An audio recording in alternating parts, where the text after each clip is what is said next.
శ్రీకాంతచారి తల్లికి కీలక పదవి, సీఎం రేవంత్ రెడ్డి నిర్ణయం. సెక్రటేరియట్లో ముఖ్యమంత్రితో శంకరమ్మ భేటీ, ఊరించి మొండి చేయి చూపిన గత ప్రభుత్వం. ఇప్పటికే నామినేటెడ్ పోస్టులపై సీఎం కసరత్తు, చర్చనీయాంశంగా మారిన తాజా పరిణామం సీఎం రేవంత్తో శంకరమ్మ.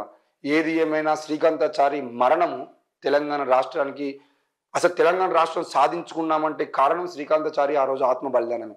ఆ రోజు ఆయన తన ఒంటి మీద కిరోసిన్ పెట్రోల్ పోసుకొని అంటించుకొని జై తెలంగాణ నినాదం ఇవ్వడం వల్లనే ఆ తెలంగాణ రాష్ట్రం మొత్తం అట్టుడికింది.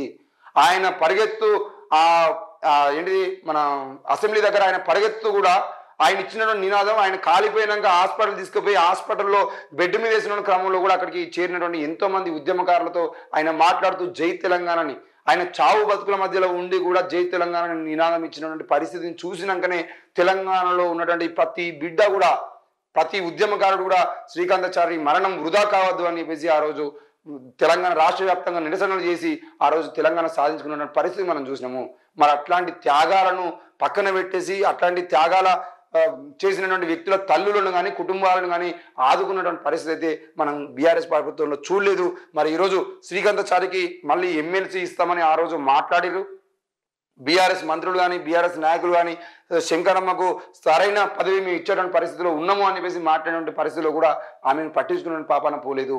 ఆమె కన్నీరు పెట్టినటువంటి విషయాలు కూడా మనం చూసినాం. బీఆర్ఎస్ ప్రభుత్వంలో శంకరమ్మ గారు కన్నీరు పెట్టుకున్నటువంటి సందర్భాలు కూడా మనం చూసినాము. మరి ఈరోజు రేవంత్ రెడ్డి గారు అయితే మళ్ళీ ఆమెను కలిసినటువంటి పరిస్థితి మనం చూస్తున్నాం. సెక్రటేరియట్లో రేవంత్ రెడ్డి గారు ఆ శంకరమ్మ గారితో మాట్లాడడం జరిగింది. ఏది ఏమైనా కూడా మేము మొండి చేయి చూపించేటువంటి అవకాశం లేదు, తప్పకుండా శ్రీకాంతచారి తల్లికి సరైన న్యాయం చేస్తామని అయితే మాట్లాడుతున్నాం. మరి ఈ 2-3 రోజుల్లో జరిగేటువంటి ఎమ్మెల్సీ స్థానాల్లో కానీ చైర్మన్ పదవులకు సంబంధించిన విషయంలో కానీ మరి ఏ పదవి శంకరమ్మ గారికి ఇచ్చేటువంటి అవకాశం ఉంటుంది, ఏం జరుగుతుంది అనే విషయంలో కూడా ఇంకా పూర్తిగా సమాచారం లేదు. ఏది ఏమైనా కూడా కనీసం ఈ రేవంత్ ప్రభుత్వం అయినా కేవలం శ్రీకాంతచారి తల్లే కాదు, ఈ రాష్ట్రంలో ఎంతో మంది, మొన్న నళిని గారిని కూడా రేవంత్ రెడ్డి గారు కలవడం జరిగింది. మరి అదే ఉద్యమంలో తెలంగాణ ఉద్యమంలో డిఎస్పీగా ఉన్నటువంటి ఆమె ఉద్యోగం రాజీనామా చేసి వెళ్ళిపోయింది. కానీ ఉద్యోగంలోనే ఉండి ఆంధ్ర వలసవాదుల మీటింగ్లో జై తెలంగాణ నినాదం ఇచ్చినటువంటి కానిస్టేబుల్ మన శ్రీనివాస్కు సంబంధించిన విషయంలో కూడా తప్పకుండా కాంగ్రెస్ ప్రభుత్వం ఒక న్యాయం చేయాల్సిన అవసరం ఉంది. ఇన్ని రోజుల పాటు ఆయనను ఏదో ఒక అటాచ్డ్ పోస్టులలో పెట్టేసి ఆయన కనీసం ఉద్యోగం చేసుకున్న పరిస్థితుల్లో కూడా ఆయన మీద వివిధ ఆంక్షలు పెట్టడము, ఆయన మొత్తం ఎక్కడికి పోతే అక్కడి మీద ఆయన మీద నిఘా పెట్టడము, ఆయన వ్యక్తిగత స్వేచ్ఛకు భంగం కలిగిస్తున్న పరిస్థితులు మనం చూసినాము. అట్లాంటి పరిస్థితులు లేకుండా కానిస్టేబుల్ శ్రీనివాస్ కూడా తప్పకుండా ప్రమోషన్ ఇచ్చి ఆయన కూడా తెలంగాణ ఉద్యమంలో ఆయన చేసినటువంటి ఆ సేవలు చూసి అయినా కూడా ఆయన ప్రమోషన్ చేయాల్సిన అవసరం అయితే రేవంత్ రెడ్డి గారి మీద ఉంది. చాలా మంది ఇంకా యాదయ్య కానీ కానిస్టేబుల్కు సంబంధించిన విషయంలో ఎంతో మంది కూడా త్యాగాలు చేశారు. ఆ త్యాగాల కుటుంబాల 1200 కుటుంబాలకు కూడా న్యాయం చేసిన ప్రయత్నం మన రేవంత్ రెడ్డి ప్రభుత్వం చేయాల్సిందిగా మేము కోరుతా ఉన్నాం. ఇకపోతే కాంగ్రెస్లో వైఎస్ఆర్టీపీ విలీనం ఆల్రెడీ ఎప్పుడో విలీనమైంది. దానికి సంబంధించిన విషయంలో ఈ వైఎస్ఆర్టీపీకి షర్మిలకు ఏం సంబంధం లేదని చెప్పేసి వైఎస్ఆర్టీపీలో ఉన్నటువంటి ఎంతో మంది అంటే ముఖ్యంగా అన్ని జిల్లాల అధ్యక్ష కార్యదర్శులు, అలాగే రాష్ట్ర నాయకత్వం, రాష్ట్ర అధికార ప్రతినిధి, రాష్ట్ర కార్యదర్శి వాళ్ళందరూ కలిసి మొన్న అక్కడ ప్రెస్ క్లబ్లో ప్రెస్ మీట్ పెట్టి మరి ఖైరతాబాద్ దగ్గర అందరూ చెప్పేసారు ఎట్టి పరిస్థితుల్లో అసలు వైఎస్ఆర్టీపీకి మీకు సంబంధం లేదు, మొత్తం రాష్ట్ర కార్యవర్గము జిల్లా కార్యవర్గాలు అన్నీ కూడా అసలు వైఎస్ఆర్టీపీకి షర్మిలకు సంబంధం లేదని చెప్పేసి కూడా మాట్లాడడం జరిగింది. మరి అందరినీ కాదని ఒక్కతే పోయి కాంగ్రెస్లో చేరి కాంగ్రెస్లో విలీనం చేసి మరి రాజకీయంగా అసెంబ్లీ ఎన్నికలప్పుడు ఆ విషయాన్ని ప్రకటించకుండా ఇప్పుడు లోక్సభ ఎన్నికలకు ముందు ప్రకటిస్తున్నటువంటి పరిణామం మనం చూస్తే నిన్ను నమ్ముకొని పార్టీలోకి వచ్చి నిన్ను నమ్ముకొని ఎంతో పనిచేసినటువంటి వాళ్ళందరికీ మోసం చేసి ఈరోజు నువ్వు పార్టీని తీసుకుపోయి విలీనం చేసుకుంటున్నావు అంటే కేవలం ఒక్క సీటు కూడా ఇవ్వకుండా, ఇది గమనించండి ప్రజలారా, షర్మిలారెడ్డి గారు ఒక్క సీటు కూడా వాళ్ళకి ఇవ్వకుండా కనీసం ఆమెకు కూడా ఒక అసెంబ్లీ స్థానం నుంచి పోటీ చేస్తా అంటే సీటు ఇవ్వనటువంటి పరిస్థితుల్లో కూడా రేవంత్ రెడ్డి నాయకత్వం గెలవడం కోసం, అంటే ఒక రెడ్డి నాయకత్వం గెలవడం కోసం మరొక రెడ్డి పార్టీని త్యాగం చేసింది అని అంటే వాళ్ళ కమిట్మెంట్ ఎంత గొప్పగా ఉంటుందో మీరు అర్థం చేసుకోవాలి. అదే మన దళితులకు సంబంధించిన విషయంలో కానీ బీసీలకు సంబంధించిన విషయంలో కానీ అధికారం రావడం కోసం ఒక దళిత నాయకుడు ముఖ్యమంత్రిగా అభ్యర్థిగా ప్రకటించబడి ఆ దళితుల కోసం పనిచేస్తున్న క్రమంలో మిగతా దళితులు కానీ మిగతా బీసీలు కానీ ఆయనకు సపోర్ట్ చేసే పరిస్థితి ఉండదు. ఒకవేళ ఆయనతో మనకు సంబంధించిన పార్టీలు ఏమైనా ఉండేదంటే ఆయనతో కలిసి పనిచేసేదంటే 100 సీట్లకు 50 సీట్లు మాకే కావాలని అడిగేటువంటి పరిస్థితుల్లో ఉంటారు.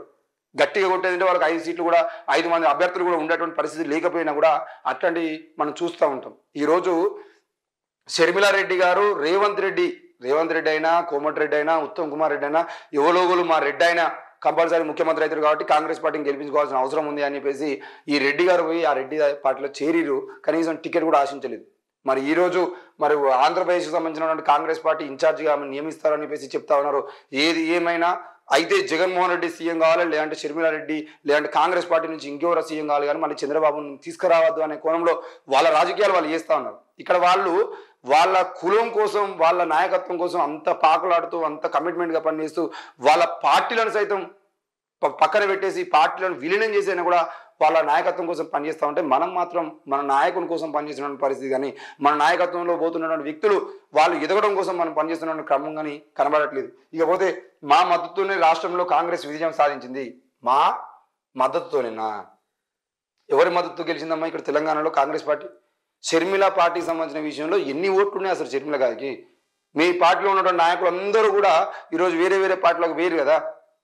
కొంతమంది మనకు నిజామాబాద్కు సంబంధించిన విషయంలో గౌతమ్ ప్రసాద్ గారు కానివ్వండి, సత్య గారు కానివ్వండి, రాష్ట్ర కార్యదర్శిగా, రాష్ట్ర అధికార ప్రతినిధిగా ఉన్నటువంటి వ్యక్తులు, నిజామాబాద్ జిల్లా అధ్యక్షులుగా ఉన్నటువంటి వ్యక్తులు, వాళ్ళందరూ బీఆర్ఎస్ పార్టీలో చేరారు కదా. మరి మీ పార్టీలో ఉన్నటువంటి నాయకత్వం, మీ పార్టీలో ఉన్న క్యాడర్ మొత్తం కూడా వేరే పార్టీలోకి వెళ్ళిపోయింది తప్ప మీ పార్టీ ఆ షర్మిల గారితో ఉన్నటువంటి నాయకత్వం ఏది లేదు. ఒకరిద్దరు ఎవరో షర్మిల గారితో ఉన్నారు తప్ప మిగతా వాళ్ళందరూ కూడా అందులోకి వెళ్ళిపోయారు. మరి ఈరోజు షర్మిల గారు మేము సపోర్ట్ చేయడం వల్లనే కాంగ్రెస్ పార్టీ గెలిచింది, మా మద్దతుతోనే రాష్ట్రంలో కాంగ్రెస్ విజయం సాధించాలంటే అసలు ఈమె పోటీ చేస్తే తెలిసేది పవన్ కళ్యాణ్ కానీ అధ్వానంగా ఎట్లా ఓడిపోతారనే విషయం. మరి ఇక్కడ కాంగ్రెస్ పార్టీ గెలవడానికి ప్రధాన కారణం నిరుద్యోగులు, ఉద్యోగులు, ముఖ్యంగా తెలంగాణ రాష్ట్రంలో బీఆర్ఎస్ పార్టీ వల్ల నష్టపోయినటువంటి రైతులు కానీ, కౌలు రైతులు కానీ, మిగతా విద్యార్థులు కానీ వాళ్ళ త్యాగాల వల్ల తెలంగాణ రాష్ట్రం సాధించుకున్నట్టు వాళ్ళ కష్టం వల్లనే ఈరోజు రాష్ట్రం సాధించుకున్న తర్వాత వాళ్ళ కష్టానికి ఫలితం లేకుండా పోయినందు వల్ల ఈరోజు నిరుద్యోగులందరూ ఏకమై కాంగ్రెస్ పార్టీని గెలిపించేటువంటి ప్రయత్నం చేశారు తప్ప బీఆర్ఎస్ మీద వ్యతిరేకత వల్ల గెలిచింది తప్ప మీరు మద్దతు చేయడం ద్వారా గెలిచిరనే ముచ్చట మాత్రం అవాస్తవం. దాన్ని మరోసారి మాట్లాడితే జనాలు నవ్వుకుంటారు. ఆ విషయాన్ని గుర్తుపెట్టుకుంటే బాగుంటుంది.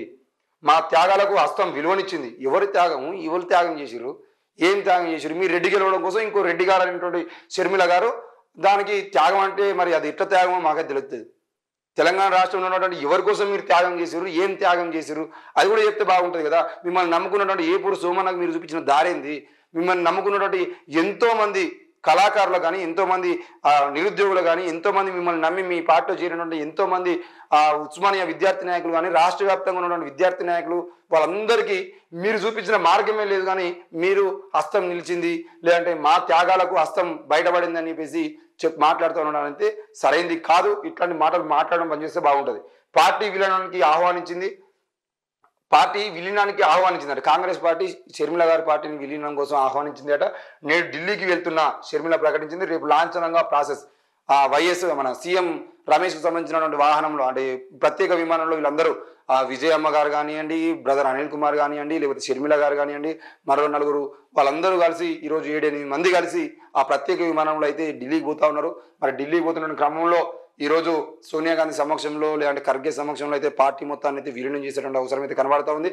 మరి కాంగ్రెస్ పార్టీ ఆంధ్రప్రదేశ్లో గెలవడం కోసం జరిగేటువంటి ప్రయత్నాల్లో భాగంగా ఇదంతా జరుగుతూ ఉంది.